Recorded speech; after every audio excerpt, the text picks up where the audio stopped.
कौन भूला, गांधी जी या हम?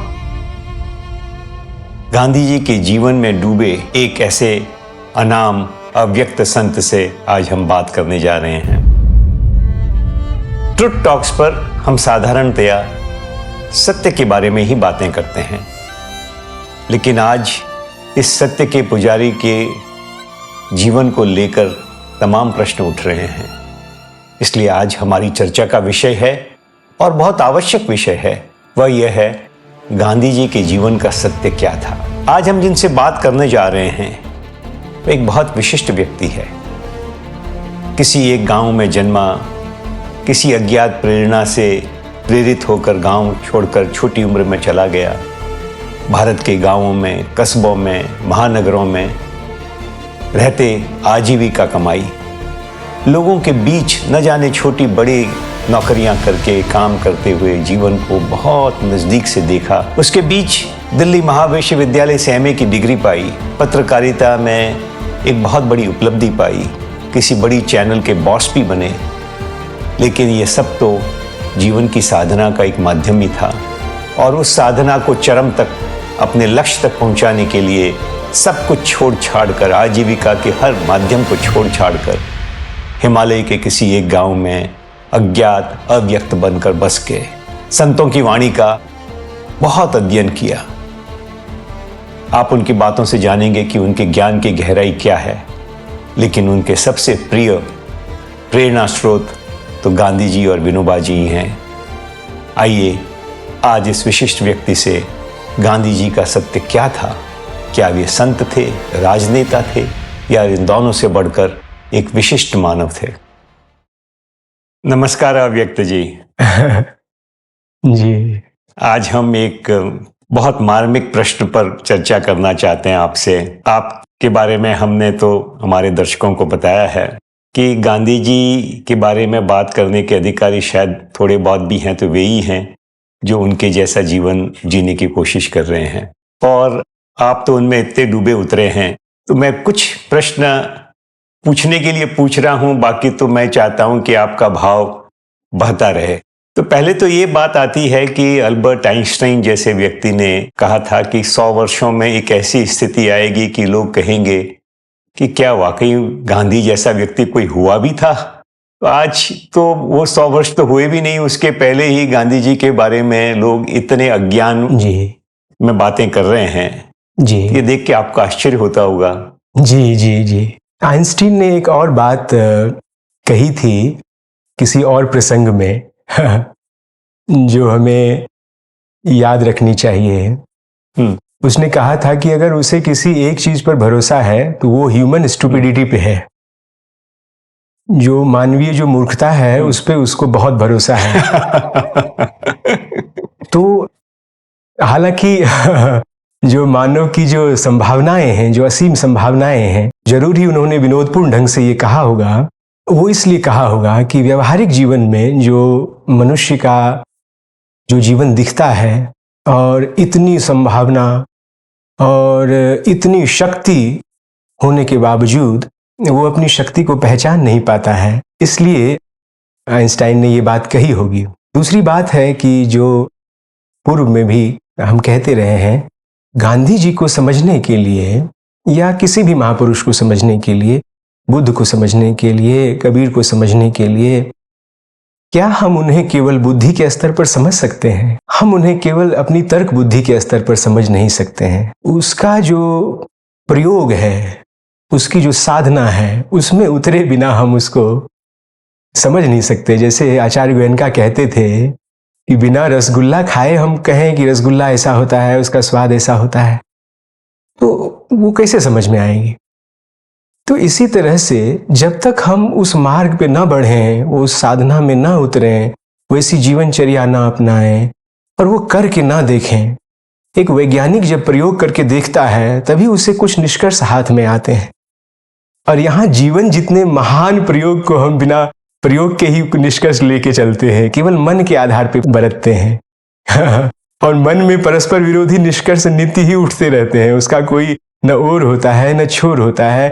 वहां तो फिर वही उत्पाद व्यय वो चलता रहता है। तो मैं आपको बीच में थोड़ा रोकता हूँ जी तो ये बात आपने ठीक कही। हमारे आपसे पहले जो वक्ता थे जी उनको भी ये पूछा गया कि किस बात पे आपका आश्चर्य होता है, तो बोले कौन सा एक ऐसा सत्य है जो झूठ निकला, तो वो बोले कि आदमी है वो रैशनल है। ये मुझे समझ में आया कि ये बहुत बड़ा झूठ है। तो आपने भी आइंस्टाइन को कोट करके यही बात कही। तो लेकिन मेरा प्रश्न थोड़ा सा उसको मैं आगे बढ़ाऊं तो कि उन्हीं के देश में भारत में ही लोग इतने अज्ञानी हो गए। आइंस्टाइन ने तो अपने आसपास के लोगों को देख के शायद ये बात कही होगी, लेकिन भारत के अंदर जो संतों की भूमि है वहीं पे ऐसी दुर्गति हो रही है। तो ऐसा क्यों होता है?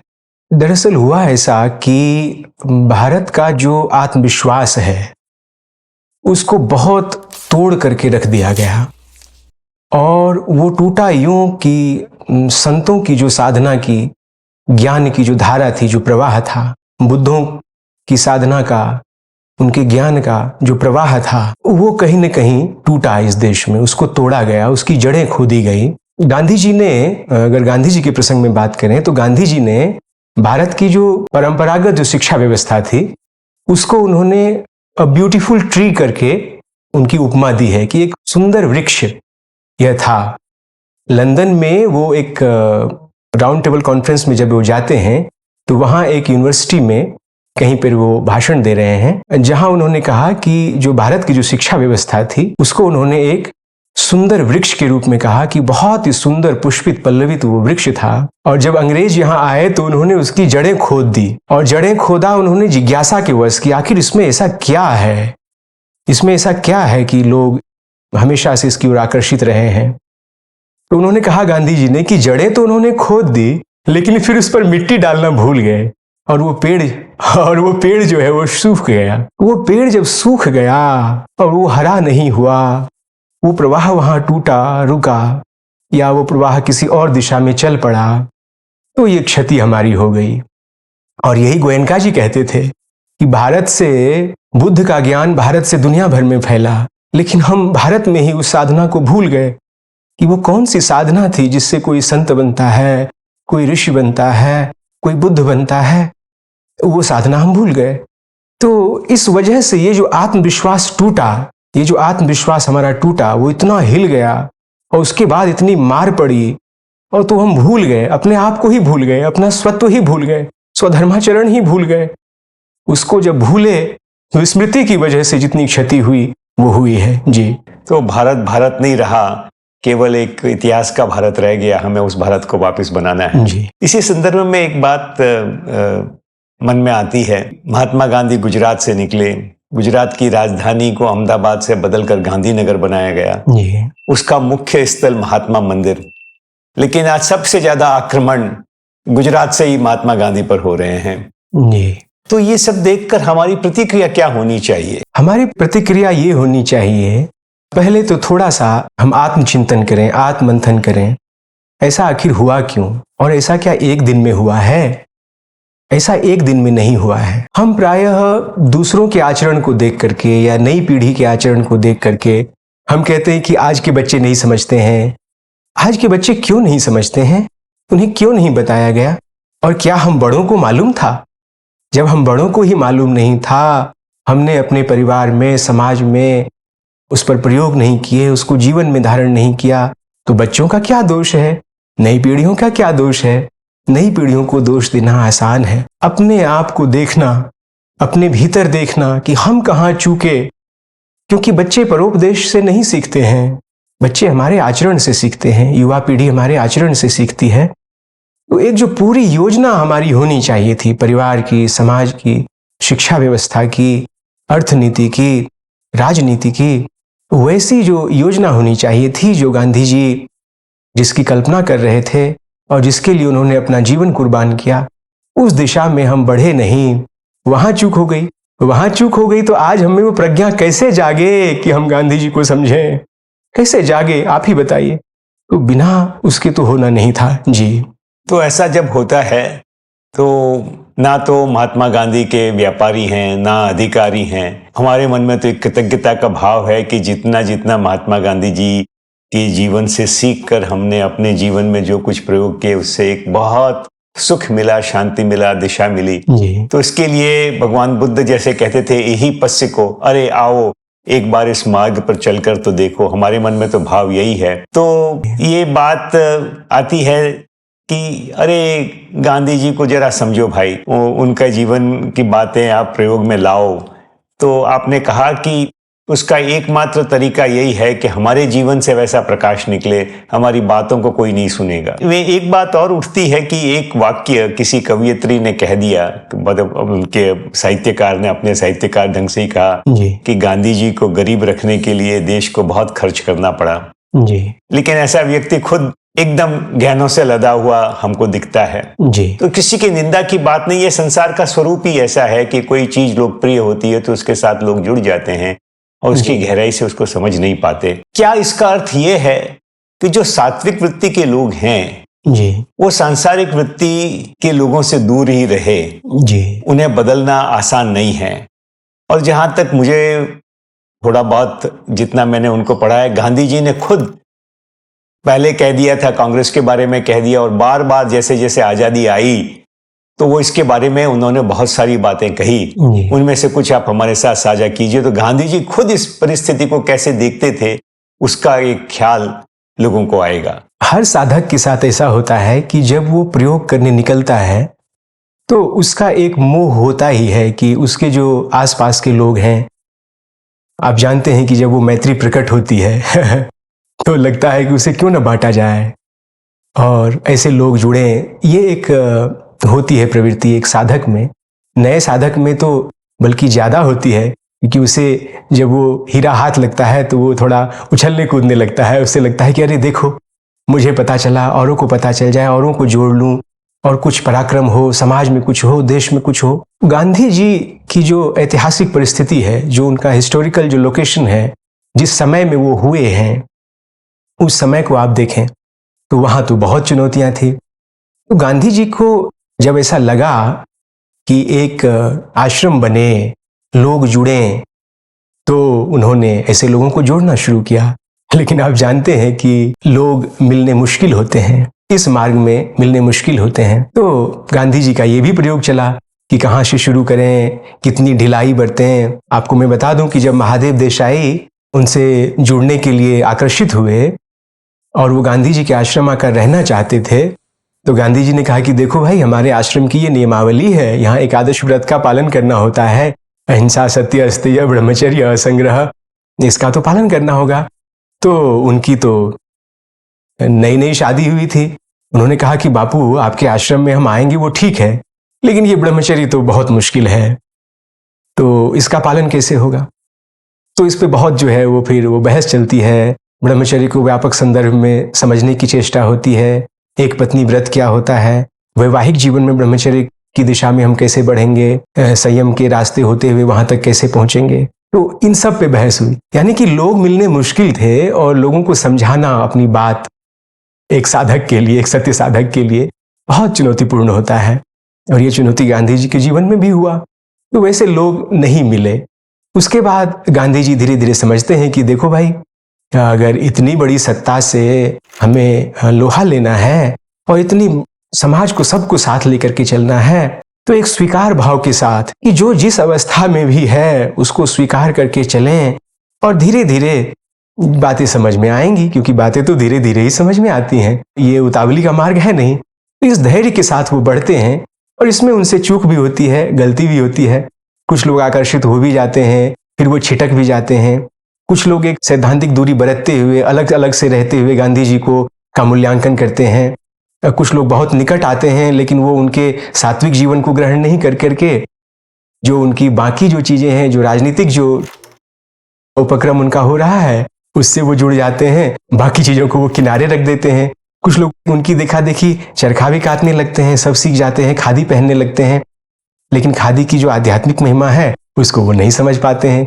और ऐसा हम जानते ही हैं कि ये बातें बहुत, जब इतनी तहें हैं हमारे ऊपर, इतना पर्दा पड़ा हुआ है, बहुत समय लगता है जानने में, बहुत समय लगता है गहराई में जानने में। ये सब बातें बहुत बहुत देर से समझ में आती हैं और सबकी अपनी अपनी यात्रा होती है। तो वहाँ गांधी जी का मूल्यांकन सभी तरीके से हुआ। आज भी बुद्धिजीवी एक तरह से गांधी जी का मूल्यांकन करते हैं, शिक्षक प्रोफेसर एक तरह से करते हैं, राजनेता एक तरह से करते हैं, युवा वर्ग एक तरह से गांधी जी का मूल्यांकन करते हैं, जो बहनें हैं वो एक तरह से गांधी जी का मूल्यांकन करती हैं, जो गृहस्थ है वो एक तरह से गांधी जी का मूल्यांकन करता है, और जो संत हैं, जो महात्मा हैं, जो इस साधना में उतरे हैं, जिनको गांधी जी के वास्तविक साधना का दर्शन हो रहा है, वो गांधी जी का दूसरी तरह से मूल्यांकन करते हैं। ये भेद तो रहेगा, ये भेद तब तक रहेगा जब तक हमारे अंदर वो उत्कंठा जागृत नहीं हो जाए, वो क्या चीज थी जो गांधी जी को मिली और हम सब उसको पा सकते हैं, ये जब तक आत्मविश्वास नहीं जागेगा तब तक तो ये देखिए चलेगा। आपने एक बात कही कि गांधी जी से चूक हुई, गांधी जी ने खुद इसे स्वीकार किया। जी, गांधी जी ने कई अवसरों पर, जब आप देखेंगे कि खास करके जो उनका आखिरी वक्त है, उस समय में हम जानते हैं कि लोग वृद्धों के बारे में वैसे भी कहते हैं कि सठिया गया है, सनकी हो गया है। गांधी जी को भी कहा गया कि अब आप काशी मथुरा जाइए। गांधी जी ने अपनी एक प्रार्थना सभा में कहा है कि लोग मुझे अब कह रहे हैं कि अब आप बूढ़े हो गए, आपको हमारी बात समझ में नहीं आती, अब भारत आजाद हो गया, अब आप काशी मथुरा जाइए। आपका काम हमें जो करना था हो गया, अब आपके ये संतत्व की मनुष्यता की बातें क्या। तो इससे गांधी जी को ये समझ में आता है कि जिस अहिंसा की बात, जिस साधना की बात, जिस सत्य की बात में लेकर के चला था, तो लोगों ने तो उसका ऊपर ऊपर से इस्तेमाल कर लिया। जहां तक वो नेतृत्व लेना था, जहां तक जो बातें करनी थी, वो सब तो हो गया, तो आगे बढ़ बढ़ के जो करना था वो सब तो कर लिया। लेकिन अब वो कह रहे हैं कि अब तुम पीछे चले जाओ, अब हमारा वक्त आ गया है। गांधी जी अलग थलग पड़े हैं, गांधी जी को पीड़ा भी हुई है, लेकिन वो एक साधक थे, उनके पास अपनी सत्य साधना का बड़ा आलंबन था, बहुत सहारा था। इसलिए वो बार बार कहते हैं एकला चलो रे। एकला चलो रे की बात कर करके ही वो जाते हैं, वहाँ बंगाल जाते हैं, कश्मीर जाते हैं, और वहाँ लाहौर जाने की भी उनकी तैयारी होती है, और वो कहते हैं मैं अकेले जाऊंगा।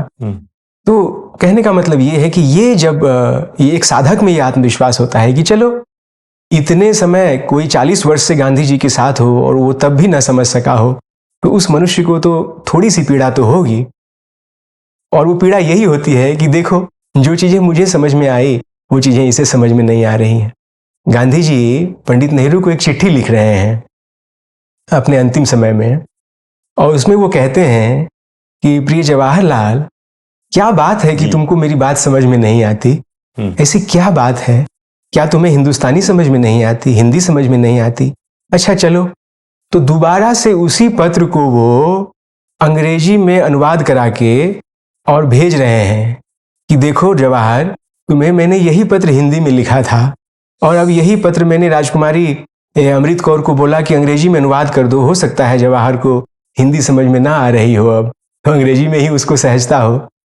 यानी इसमें आप देखिए कि कितना बड़ा ये स्टेटमेंट है, कितनी पीड़ा है इसमें। बहुत बहुत ही मार्मिक बात है। साधक को कई बार सह साधक नहीं मिलते, और जब मिल जाते हैं उनको लगता है कि चलो नहीं से कुछ भला, और सब साथ चलें, सबको स्वीकार करके चलें, और तब भी उसको जब ये रह जाता है कि जो मुझे मिला वह इसे नहीं मिला, तो वो एक चीज गांधी जी के साथ रही। इसीलिए वो कहते हैं, बार बार कहते हैं कि अब तो ईश्वर ही मेरा सहारा है और वही मुझे मार्ग दिखाएगा। और वो ये भी कहते हैं कि हो सकता है कि जितना काम मुझे करना था वो काम ईश्वर ने मुझसे ले लिया है, अब किसी और का वक्त आएगा, और जब वो वक्त आएगा तो किसी और को माध्यम बनाएगा, और तभी सारी चीजें होंगी, और जब वो चाहेगा तो एक दिन में हो जाएगा।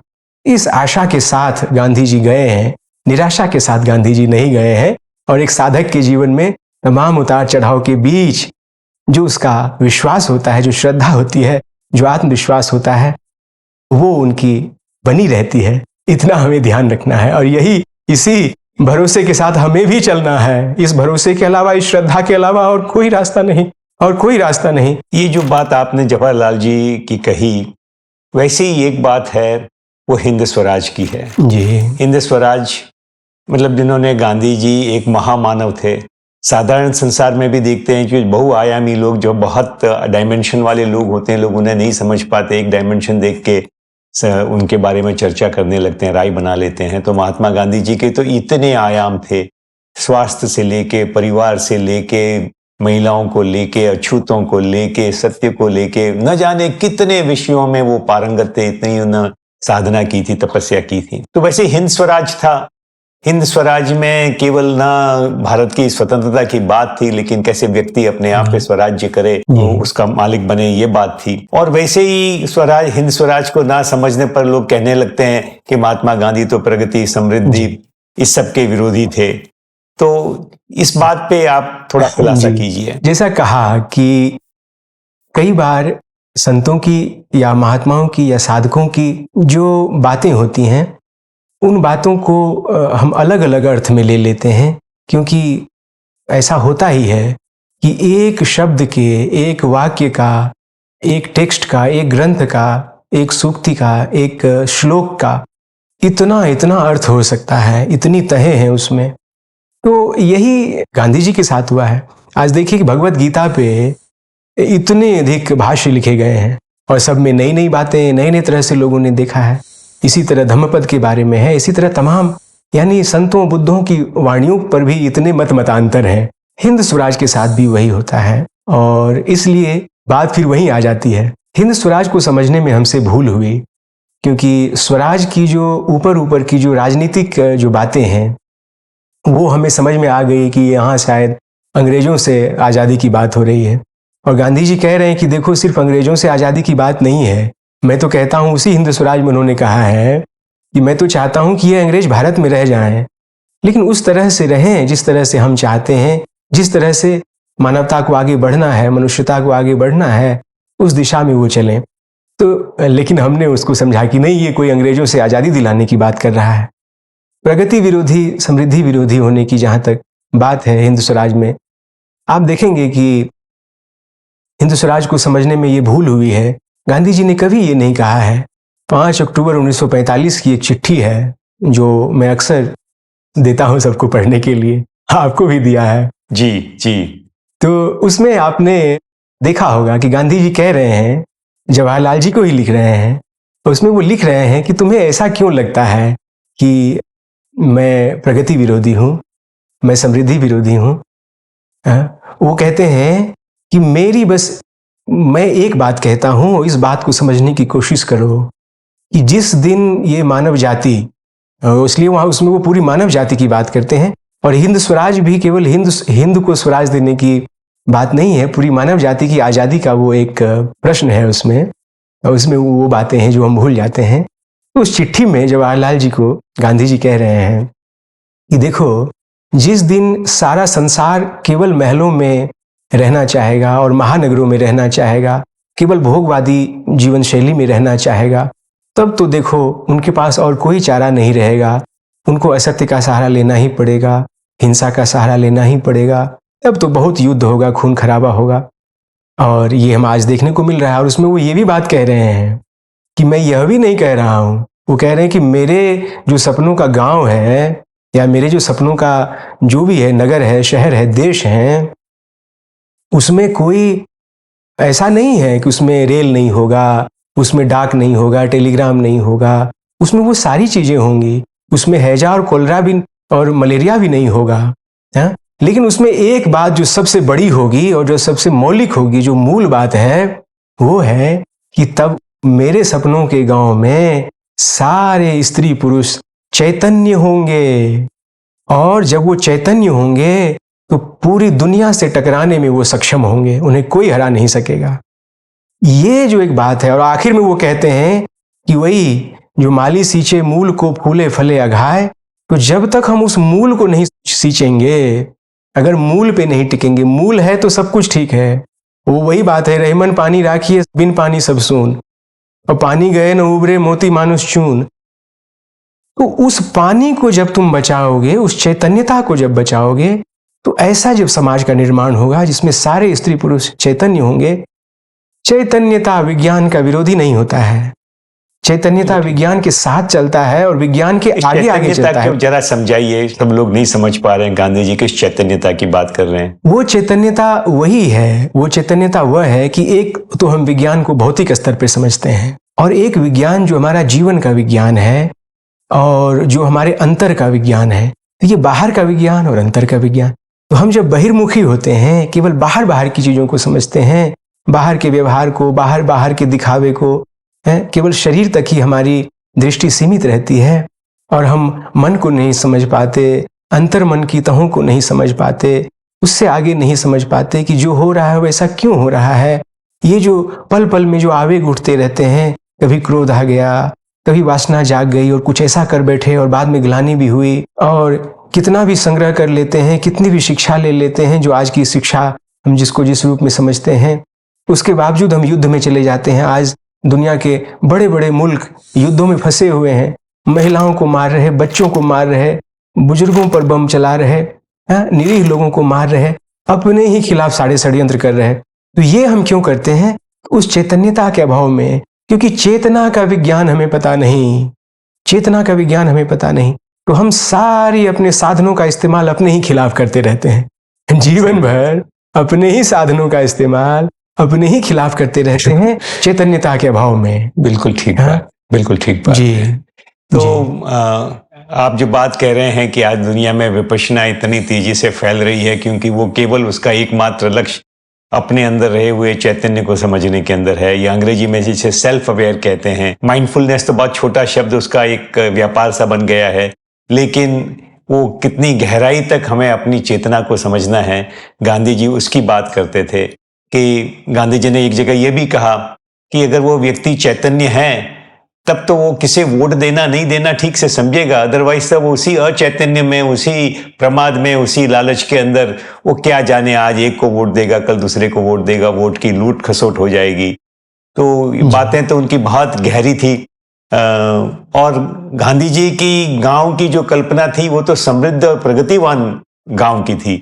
वो जो लोग कोई कारण से गांव को हमेशा गरीब और पिछड़ा समझते हैं, वैसे गांव की बिल्कुल नहीं थी।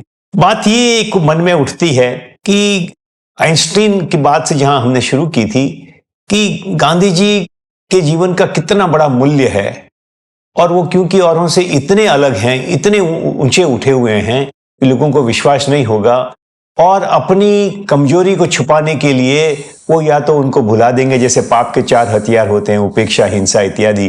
तो वैसे ही है कि उनके ऊपर हिंसा करके अपनी क्षति, अपने अंदर की कमजोरी को छुपाने की बात आएगी। तो जैसे आपने ठीक से कहा कि जिसको हीरा मिलता है वो चाहता है अरे भाई ये हीरा सब देखे, सब जन हीरा पाए। तो मन में यही है कि आपके मेरे जीवन में, आपके जीवन में, तो आपने तो अपने आप को एक गांधी से एक रस कर रखा है।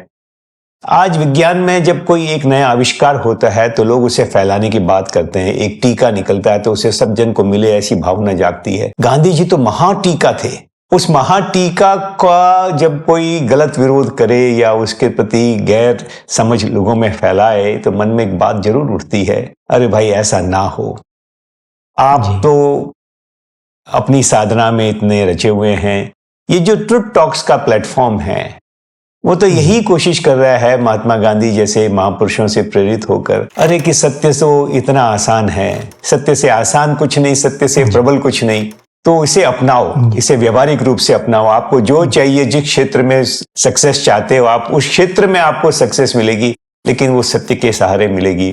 और वो सत्य के पुजारी, सत्य के देवता के बारे में जब लोग गुमराह करते हैं तो उस टीके से, उस सारे मार्ग से, उन सारे प्रयोगों से वंचित हो जाते हैं। तो मैं आपसे ये जानना चाहूंगा कि हम ये जो कोशिश कर रहे हैं ट्रुथ टॉक्स की या सत्य की सेवा की कोशिश कर रहे हैं, तो आज ये गांधी जयंती तो नहीं है, लेकिन गांधी जयंती का महीना जरूर है जब हम इसको रिकॉर्ड कर रहे हैं। भारत विश्व की इतनी बड़ी धरोहर महात्मा गांधी का जीवन, वो धरोहर के ऊपर धूल ना जम जाए उसके लिए, क्योंकि जैसे जहां से हमने शुरू की कि गांधी जी के राज्य से ही वो धूल जमाने का, ऊपर धूल उड़ाने का, कीचड़ कलंकित करने का काम शुरू हो रहा है, तो हमें उसे रोकने की कोशिश करनी चाहिए, ऐसा मेरा भाव जागता है।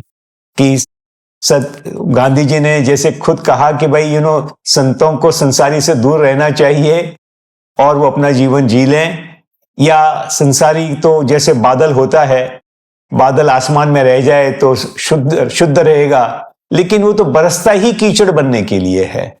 तो संत जैसे अगर लोगों से उनके साथ उलझेंगे नहीं, उनके साथ उनको सुलझाने की कोशिश नहीं करेंगे, तो उनके जीवन का उपयोग क्या। तो ये बात आती है कि कितनी भी कठिनाई हो, हमें कुछ तो जूझना चाहिए।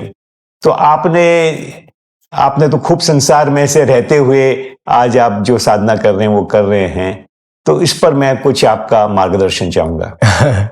संत कबीर की एक वाणी है जिसमें वो कहते हैं कि आवत गारी एक है, उलटत होय अनेक, कहें कबीर नहीं उल्टिए वही एक की एक। अभी क्या हो गया है कि गांधी जी पर जब कोई आक्रमण करता है, हम उस पर, हमारी तैयारी होती है आक्रमण करने की। हमारी जो प्रतिक्रिया है उसमें गांधी जी की जो भाषा है, गांधी जी की जो सौम्यता है, गांधी जी की जो मधुरता है, गांधी जी की जो सहनशीलता है, वो प्रकट नहीं होती। इसलिए प्रबोधन की जो वो शक्ति है वो हमें प्रकट नहीं होती। यानी हम जो गांधी जी की रक्षक बने हुए हैं, इतनी संस्थाएं, इतने संगठन हैं, इतना सब कुछ, हर यूनिवर्सिटी में कहाँ कहाँ गांधी विचार पढ़ा रहे हैं, विभाग बने हुए हैं, सब कुछ हुआ है, लेकिन हम जो गांधी जी की रक्षक हैं, हमारे माध्यम से ही गांधी जी की इतनी खराब ब्रांडिंग होती है। ये बात हमें समझनी है, ये बात हमें समझनी है कि हमें कैसा होना होगा, हमें कैसा बरतना है। तो हम जहां भी हैं, तो हमारा जीवन जब सुवासित होगा, लोग समझेंगे कि अरे गांधी जी के रास्तों पर चलते हुए इसके जीवन में इतनी मोद मुदिता है, इतना आनंद है, इतना आरोग्य है इसके जीवन में, क्योंकि गांधी जी के स्वास्थ्य का विज्ञान इसे समझ में आ गया है। तो गांधी जी की रहनी का है, तो फिर कहीं कोई विरोध नहीं है, फिर वहां विज्ञान भी रहेगा, समृद्धि भी रहेगी। और समृद्धि का अर्थ भी बताया कि जो सम्यक रिद्धि होती है। क्या बढ़िया बात है, क्या बढ़िया। जरा कितनी वापस कहिए, समृद्धि किसे कहा गया? जी, समृद्धि तो सम्यक रिद्धि को कहा गया है, जो समग्रता में होगा, जो सम्यकता में होगी। उसमें तो जैसे ही वो समृद्धि आएगी तो अपने आप मन में वो औदात्य, वो उदारता जागेगी, है, वो औदार्य जागेगा, है, कि भाई ये सबको मिले, ये सबको बांटे, जिसको कहते हैं दानंग सम विभाग। गोयनका जी कहते थे सम विभाग करो उसका। है? तो ये जैसे समृद्धि के अर्थ में है, वैसे ही जब चैतन्यता के स्तर पे हमें समृद्धि होगी तो लोग खुद ही पूछेंगे कि अरे वल्लभ भाई क्या बात है कि आप में एक चीज देखते हैं, धन तो सबके पास है, बहुत सारे इन्वेस्टमेंट बैंकर घूम रहे हैं दुनिया में, धन तो सबके पास है, वल्लभ भाई में कुछ खास बात है जो दौड़ दौड़ के घूम घूम करके कहाँ कहाँ भागते हैं, क्या क्या चाहते हैं और क्या मिल जाए, वो असली हीरा मिल जाए, और आपको वो मिल रहा है। या और भी जो ऐसे बहुत सारे लोग हैं जो सारे समृद्धि रिद्धि के बीच रहते हुए भी वो चाहते हैं कि हम निष्कलुष रहें, निष्कलंक रहें, सुचितापूर्ण जीवन हो, साधन शुद्धि हो। तो ये सब प्रयोग चल रहा है, तो लोग स्वयं आकर्षित होते हैं और लोग कहते हैं कि जो वल्लभ भाई को मिला, या जो जिसको भी मिला, जो गोयनका जी को मिला, गांधी जी को मिला, विनोबा जी को मिला, वो हमें भी मिल जाए। तो ये अपने आप होता है। ऐसे में हम क्या करें, हम स्वयं को खींच लें, अलग थलग कर लें। एक तो अलग थलग करने की प्रवृत्ति तो समाज में, जैसे आपको कहा, कि वो होती ही है, क्योंकि उसमें इतना आत्मविश्वास नहीं होता है, बहुत भय है अभी समाज में। वल्लभ भाई, लोगों को लगता है कि हम अगर इस साधना के मार्ग पे जाएंगे हमारा कुछ छिन जाएगा, हमारा तो राग रंग ही छिन जाएगा, हमारी तो सारी मौज मस्ती खुशी, ये सब नाच गाना तमाशा ही छिन जाएगा, इतना भोग ही छिन जाएगा, स्वाद ही छिन जाएगा। ये बहुत बड़ा भय है, बहुत बड़ा भय है, क्योंकि हमें ठीक ठीक पता नहीं है, हम दूर दूर से चीजों को समझ रहे हैं ना।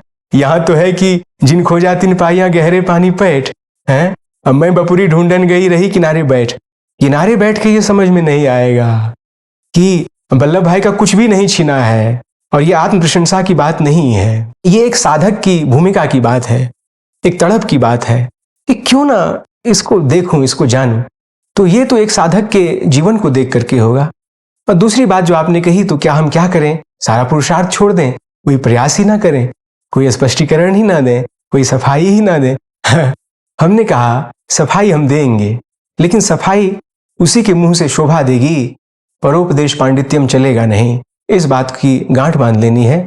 तो जो भी संस्था, संगठन, व्यक्ति इससे जुड़े हुए हैं, उनको एक बार देखना पड़ेगा कि हमारे इतने साधन का प्रभाव समाज में क्यों नहीं हो रहा है, हमारे रहते गांधी जी की यश की इतनी क्षति क्यों हुई।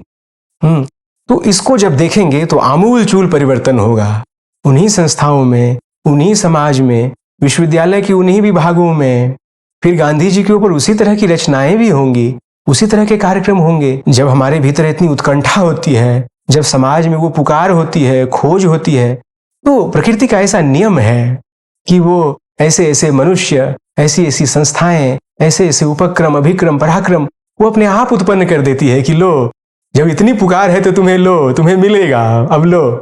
तो वो पुकार हम में उठे, वो पुकार हम में उठे, उसकी एक योजना कैसे हो सकती है?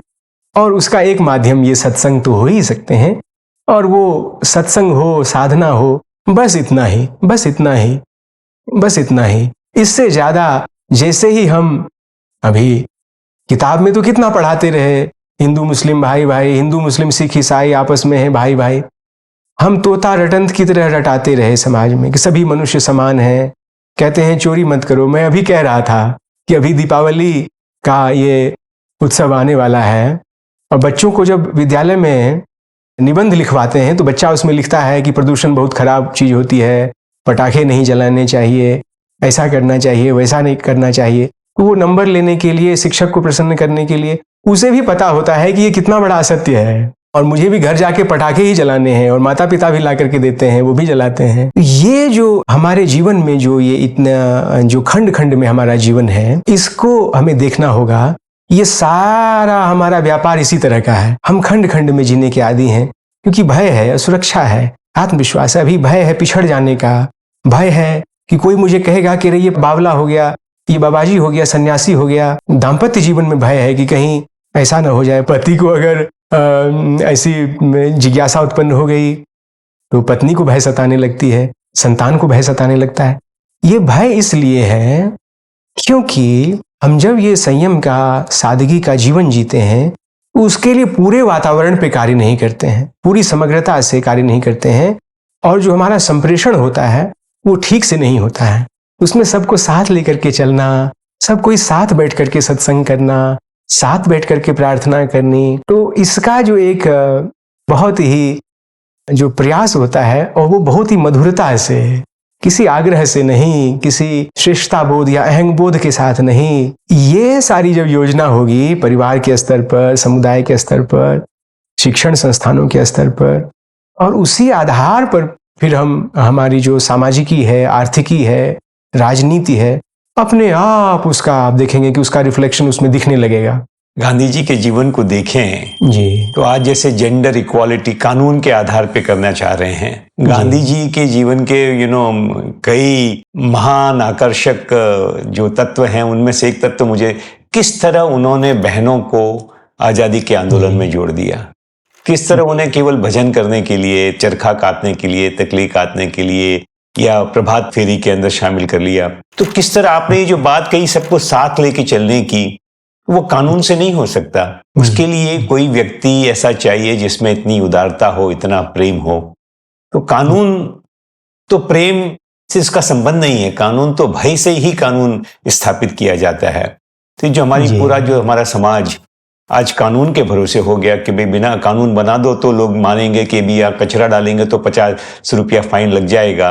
ये जो भय वाला वातावरण है, कानून तो भय को ही और व्यापक बनाता है कि कानून से अगर मैं बच सकता हूं कोई तरीके से तो मैं बच जाऊं, फिर मुझे कानून का भय नहीं है, लेकिन उससे सत्य तो वंचित रह जाता है। और वैसे ही महात्मा गांधी के जीवन में देखें कि एक तरफ उन्होंने अछूतों को अपनाया, साउथ अफ्रीका में न जाने कितनी जात के समाज को अपनाया, वैसे ही उनके जो महासमर्थक थे उसके अंदर जमनालाल बजाज और घनश्याम दास बिड़ला जैसे बहुत बड़े व्यापारी थे, जिनके जीवन के अंदर गांधी जी के कई सूत्र हमको देखने को मिलते हैं।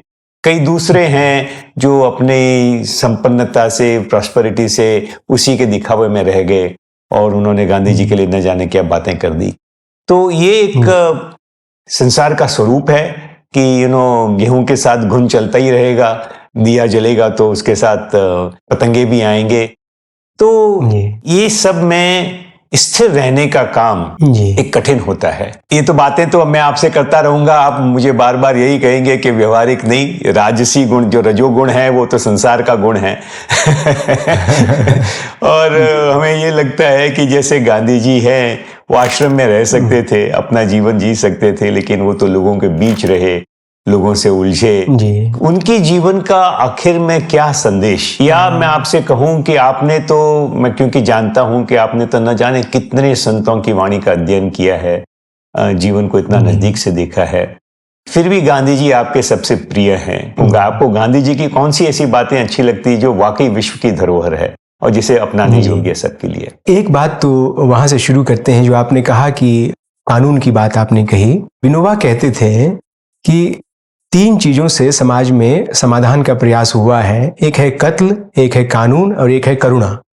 तो ये जो 3 ककार हैं, कत्ल, कानून और करुणा, तो उन्होंने कहा कि इतने युद्ध हुए, वहां कत्लेआम करके देख लिया, इतनी क्रांतियां हुई, उसमें भी कत्लेआम हुआ। आज भी बहुत सारी विचारधाराएं हैं जो कत्ल के आधार पर क्रांति करके सोचती हैं कि समाज में परिवर्तन आ जाएगा। फिर एक दूसरी पद्धति आई जिसने कहा कि कानून के जरिए, कॉन्स्टिट्यूशन के जरिए, कॉन्स्टिट्यूशनलिज्म जिसको हम कहते हैं, संविधान के जरिए, संविधानवाद के जरिए परिवर्तन आएगा। विनोबा कहते थे कि इन दोनों की सीमाओं को हम देख चुके हैं, क्योंकि जैसा आपने कहा कि मनुष्य मन कितना चतुर होता है, चालाक होता है, वो कानून से बचने के रास्ते ही ढूंढता रहता है तो उससे नहीं होगा, तो काम होगा करुणा से। यही गांधी जी की भी आवाज है कि काम करुणा से होगा। और वो करुणा कैसे उत्पन्न होगी, वो करुणा कैसे उत्पन्न होगी? और विनोबा एक और भी बात कहते थे। विनोबा कहते थे कि करुणा जब उत्पन्न होती है तो मनुष्य बैठा नहीं रहता है, फिर तो वो दौड़ता है, फिर वो दौड़ेगा, वो कुछ ना कुछ वो करेगा, वो प्रार्थना ही करेगा लेकिन वो करेगा, विनोबा कहते थे। तो ये कत्ल, कानून और करुणा की एक बात थी जो मैंने आपको कहा कि इस प्रसंग में बताएं। एक बात जो आपने कहा कि गांधी जी के जीवन में ऐसा क्या है जो हम सब के लिए पथ प्रदर्शक है, और गांधी जी ही क्यों? विनोबा के लिए गांधी जी हमेशा कहते थे कि मैं तो मछेंद्र नाथ ही रह गया और विनोबा गोरखनाथ बन गया। एक कथाओं में आता है कि गोरखनाथ, संत गोरखनाथ के गुरु थे मछेंद्र नाथ, और सारी साधना के बाद भी वो भटक गए और वो मोह माया में पड़ गए, संग्रह में पड़ गए, राग रंग में पड़ गए। तो कहा जाता है कि तब गोरखनाथ जी को जब पता चलता है कि गुरु जी का ऐसा प्रकोप हो गया माया का और वो इस तरह से फंस गए हैं, तो गोरखनाथ जाते हैं और मछेंद्र नाथ को जगाते हैं, और बड़ा उस पर प्रसिद्ध है, चेत मछेंद्र गोरख आया, गोरख आया तो गांधी जी कहते थे कि मैं जहां जहां फंसता हूं, मैं जहां जहां उलझता हूं, तो वहां तो ये गोरख मुझे बचाता है, ये गोरख मुझे संभालता है और कहता है यहाँ पे मामला फंस रहा है, और इसे देखो ये निर्लिप्त रहता है, निर्विकार रहता है, यहाँ तक कि हमारे आश्रम से भाग करके एकांत में रहता है। ऐसा गांधी जी कहते रहे कि विनोबा साधना में मुझसे आगे है। लेकिन फिर भी विनोबा ने कहा है, विनोबा ने जो अभंग व्रते में अभंग लिखे हैं एकादश व्रतों पर, उसमें कहा है कि गुरु मोहन, कह रहे हैं कि मोहन मेरा गुरु है। तो जिस विनोबा में इतनी अखड़ता थी, इतना आत्मविश्वास था कि एक समय में वो ये भी कहते थे कि मेरा कोई गुरु नहीं, मेरा कोई शिष्य नहीं, उसने कहा कि गांधी जी जैसा गृहस्थ मेरा गुरु है। तो एक सन्यासी ने, एक बाल ब्रह्मचारी ने क्यों कहा कि गांधी जी मेरे गुरु हैं? क्योंकि जो सारी साधना है, जो सारी तपस्या है, उसकी परीक्षा गृहस्थ जीवन में ही होनी है। यहाँ कोई जंप नहीं हो सकता, यहाँ कोई छलांग नहीं हो सकता। ऐसे छलांग के कुछ बिरले उदाहरण मिलते हैं, वो आदि शंकराचार्य में मिलते हैं, विनोबा में मिलते हैं। नहीं तो हमारे यहाँ तो ब्रह्मचर्य के बाद गृहस्थ आश्रम था, और फिर वानप्रस्थ आश्रम, और फिर संन्यास की योजना थी, पूरी जीवन की योजना थी। गांधी जी ने, आप गांधी जी को आप देखेंगे तो अपनी सारी कमजोरियों को जीतते हुए उन्होंने अपनी आत्मकथा में सब लिख दिया है कि मेरे जैसा कामुक व्यक्ति है कि जिसका पिता मर रहा हो बगल के कमरे में, लेकिन वो इतनी काम वासना से ग्रसित है कि वो पत्नी के मोह में पड़ करके वहां वो पड़ा हुआ है, और पिता की मृत्यु हो जाती है, अंतिम क्षण में वो अपने पिता को नहीं देख पाते हैं। जिस व्यक्ति ने इतनी क्रूरता से अपना आत्ममूल्यांकन किया है, इतनी कठोरता से किया है, और अपनी सारी कमजोरियों पे, जिस व्यक्ति ने ये लिखा है कि 10 लोगों के बीच में खड़े होने में, बोलने में मेरे हाथ पांव फूल जाते थे, कांपने लगते थे, जवान लड़खड़ाने लगती थी, उस आदमी वो इस दुनिया का सबसे बड़ा कम्युनिकेटर बना। तो ये जो गांधी जी की साधना है, ये गांधी जी की साधना, आप समझिए कि कितने समाज के दीन दुखी, दरिद्र, दीनहीन पीड़ितों के लिए भी, कि अगर गांधी बन सकता है, महात्मा बन सकता है, और बाकी संग्रहों का त्याग करके बन सकता है, उस एक चीज को अपना के बन सकता है। गृहस्थ जीवन में रहते हुए उनका अपनी संतान के साथ क्या संघर्ष चलता है और उसमें उससे वो कैसे पार पाते हैं, उस परीक्षा से भी पार पाते हैं। और वो कहते हैं कि ये जरूर मेरे कर्मफल का भोग है, क्योंकि जिस समय मेरा बड़ा बेटा पैदा हुआ उस समय तो मैं बहुत ही पाप में पड़ा हुआ था, बहुत ही ऐसे दूषित जीवन में पड़ा हुआ था। उसने तो वही सीखा, वही देखा, उसने मेरा कठोरता से मूल्यांकन किया ही तो क्या किया, उसने सही किया, उसकी प्रतिक्रिया मैं समझ सकता हूं। तो ये एक गांधी जी ही कर सकते थे कि अपना कठोर आत्मूल्यांकन करते हुए, अपनी सारी कमजोरियों को जीतते हुए और ये एक आदर्श प्रस्तुत करना कि देखो, गृहस्थ जीवन में रहते हुए, सार्वजनिक जीवन में रहते हुए, बड़े बड़े पराक्रम करते हुए भी हम इस चीज को साध सकते हैं।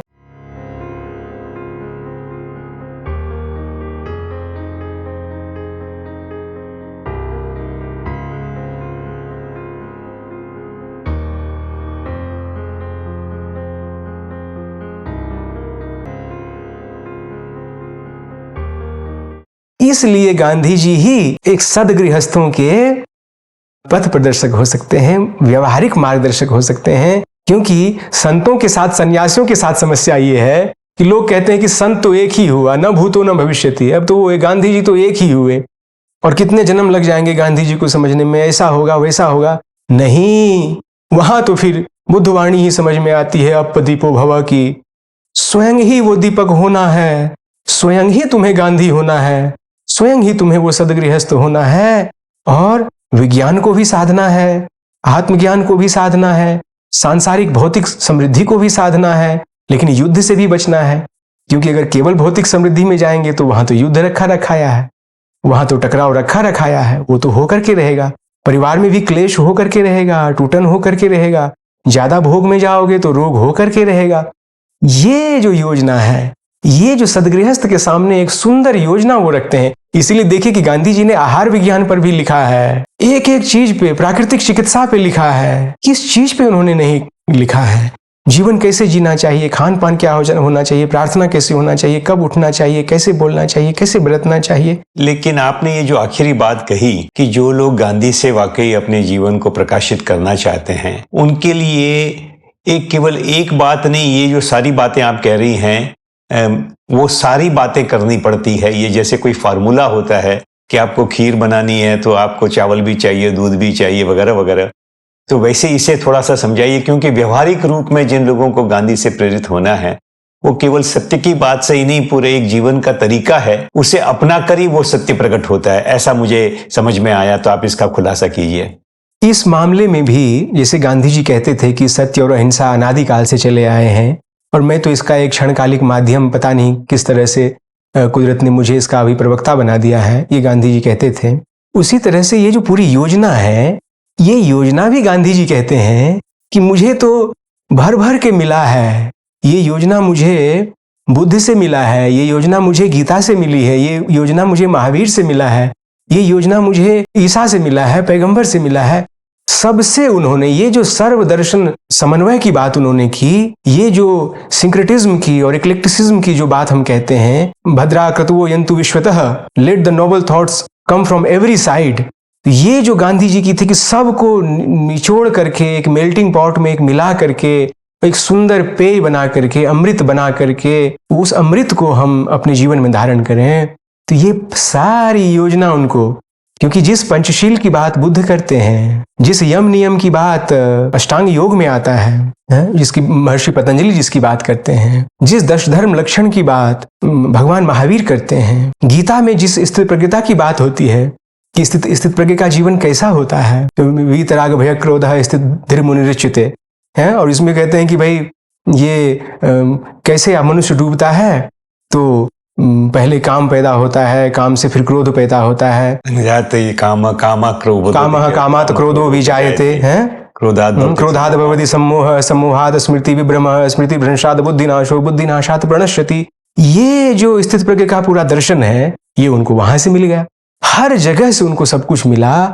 और फिर उन्होंने कहा कि चलो, भगवान बुद्ध ने पंचशील की बात की, वो पंचशील, वही पंचशील की बात यम नियम में भी आता है, वो उसको भी ले लिया, और बाकी जो आज के जीवन की व्यवहारिक समस्याएं हैं उसमें से 10 पारमिताओं में से भी कुछ ले लिया, 10 धर्म लक्षण में से भी कुछ ले लिया, सबको मिला करके एक अमृत रस उन्होंने एकादश व्रत के रूप में, जिसको विनोबा अभंग व्रत कहते थे, वो पूरे एकादश व्रत की योजना उन्होंने दे दी, जिसमें अहिंसा, सत्य, अस्तेय, ब्रह्मचर्य, असंग्रह, शरीर श्रम, अस्वाद, सर्वत्र भयवर्जन, सर्वधर्म समानत्व, स्वदेशी स्पर्श भावना, इसका जो पूरा विज्ञान। और बाद में विनोबा ने कहा कि बापू अगर मैं धृष्टता करूं तो इसमें अनिंदा का भी एक मैं जोड़ना चाहता हूं, तो ये द्वादश साधना का एक विज्ञान, क्योंकि हम जब साधना में उतरते हैं तो मन में एक श्रेष्ठता बोध आ जाता है और फिर हम निंदा में, आलोचना में पड़ जाते हैं, वहां फिर उस जाल में फंस जाते हैं और फिर जो भी हमारी साधना अर्जित की हुई रहती है वो भी चली जाती है। तो उस अनिंदा को भी उन्होंने आप तो इतने पंडित ज्ञानी हैं, तो मैं हमारे सुनने वालों को लिए थोड़ा सा उसमें से एक समरी कर दूं। एक आपको गांधी जी का ये जो रूप है, जैसे अंग्रेजी में कहते हैं कि ships are safest in the harbour but they are not meant to be there, तो वैसे ही विनोबा जी, गांधी जी खुद कहते रहे कि भाई मैं ये संसारी लोगों के बीच में शायद फंस गया, लेकिन विनोबा जी ने देखा कि देखो ये महान संत जो बड़ी परीक्षा दे रहा है इन सब लोगों के बीच में जाकर, उसे पता है कि धोखा भी होगा, निंदा भी होगी, निराशा भी होगी, लेकिन फिर भी वे वहीं जाते हैं, इसलिए वो भी उनको महान मानते हैं।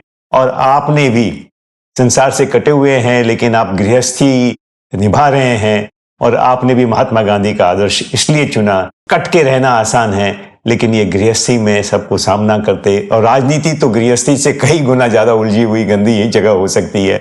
तो गांधी जी का एक रूप तो आपने ही कहा। दूसरी बात ये कही कि जिनको सत्य की शक्ति का फायदा उठाना है, सत्य की शक्ति को देखना है, तो वो केवल शाब्दिक सत्य नहीं है, अपने जीवन के अंदर ये जो संयम की बात है, वो संयम और सत्य साथ चलते हैं।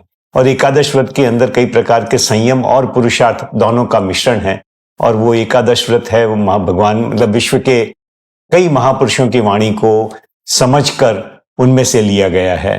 तो ये दो बातें हैं कि खुद की साधना बिना सत्य सबल नहीं हो पाता, सत्य को हम समझ भी नहीं पाते शायद। और गांधी जी की महात्मता इसी में है कि उन्हें पता भी था, उन्हें अफसोस भी होता रहा, जवाहरलाल जी को हिंदी का अंग्रेजी में पत्र भी लिखते रहे, लेकिन वो उससे कटे नहीं, फिर आखिरी तक समाज के बीच में ही रहे, परीक्षाएं देते रहे लोगों को। तो जी, तो समाज से तो हम भाग नहीं सकते, तो और भागना भी नहीं चाहिए, संतों को भागना भी नहीं चाहिए। इसलिए मुझे लगता है कि आप में ये जो एक आग्रह है, आपका जो ये एक छोटा सा एक लोभ है, या जो एक मैत्री भाव है कि हम ऐसा क्या अभिक्रम करें जिसमें हमारा संयम भी सध जाए, जिसमें रजोगुण भी हावी नहीं हो, जिसमें वो हम खुद उलझ न जाएं, फंस न जाएं उस राजनीति में, लेकिन संतों का, बुद्धों का काम भी होता रहे। ये जो आपका एक क्या कहें, ये जो आपका एक मैत्री भाव है, बाल चेष्टा है एक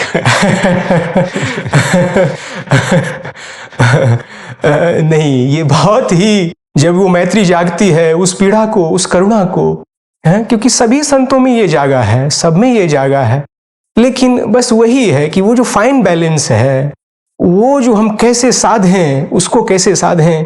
गांधी जी कहते थे कि ये जो मार्ग है ना, ये नट जैसे रस्सी पे चलता है ना, और तुमने देखा होगा कि नट जैसे मेले में खेल दिखाता है रस्सी पे चलते हुए। उन्होंने कहा है कि ये वैसा खेल है, बल्कि उससे भी खतरनाक है, क्योंकि ये तलवार की धार पे चलने जैसा है, ये तलवार की धार पे चलने जैसा मार्ग है। तो जिस आदमी ने ऐसे ऐसे करके समझाया है, तो आप समझ सकते हैं, तो वो तलवार की धार पे, लेकिन हम चलने से बच नहीं सकते, भाग नहीं सकते वो कहते हैं ना कि आग का दरिया है, डूब के जाना है। बिल्कुल बिल्कुल। तो इसमें हम भाग नहीं सकते।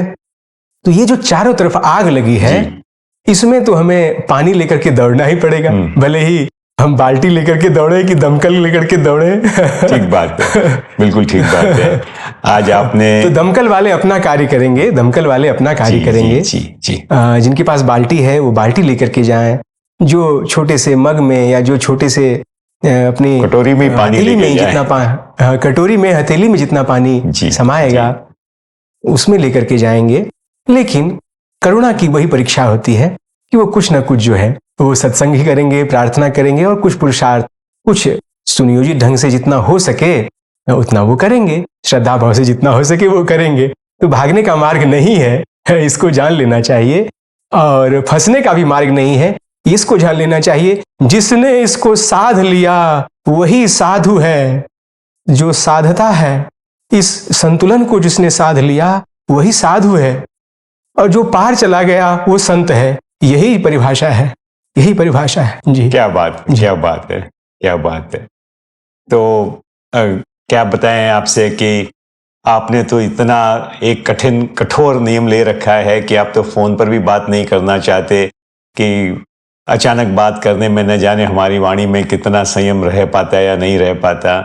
ऐसे कठोर नियम के अंदर अपवाद करके, एक्सेप्शन करके आज आपने हमारे साथ बातचीत की, हमको गांधी जी के जीवन की बहुत बारीकी की बातें बताई। विनोबा जी और गांधी जी किस तरह एक दूसरे को देखते थे, और क्यों विनोबा जी गांधी जी को, गांधी जी के तमाम उलझनों के स्वभाव के बावजूद या उनका निर्णय के बावजूद, विनोबा जी गांधी जी के संतत्व को अपने से बहुत ऊंचा समझते थे। ये सब बातें लोगों को पता नहीं है।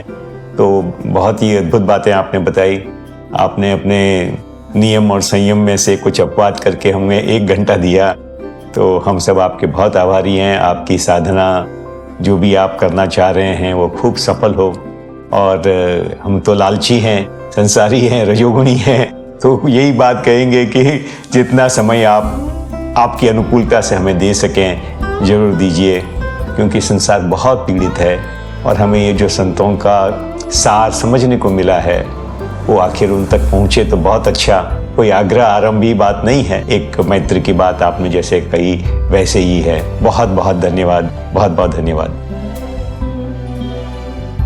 कहते हैं कि बादल आसमान में रहने के लिए नहीं, जमीन पर बरस कर कीचड़ बनने के लिए है। वैसे ही गांधी जी ने अपने आप को आश्रम में सीमित नहीं रखा। वह जहां कठिनाई थी वे वहां पहुंचे और उसका सामना किया, जैसे कि आप और हम हमारे संसार में, हमारे जीवन में सामना करते हैं। कैसे सामना किया जा सकता है, कैसे साधना की जा सकती है, कैसे सत्य का सहारा लिया जा सकता है, इस बारे में अगर आपके प्रश्न हैं तो हमें जरूर लिखिए। चाहे हम या अव्यक्त जी उनका उत्तर देने का प्रयास करेंगे। बहुत बड़ा लाभ हो सकता है। हमें जरूर लिखें। ट्रुथ टॉक्स पर आने के लिए आपका बहुत बहुत धन्यवाद।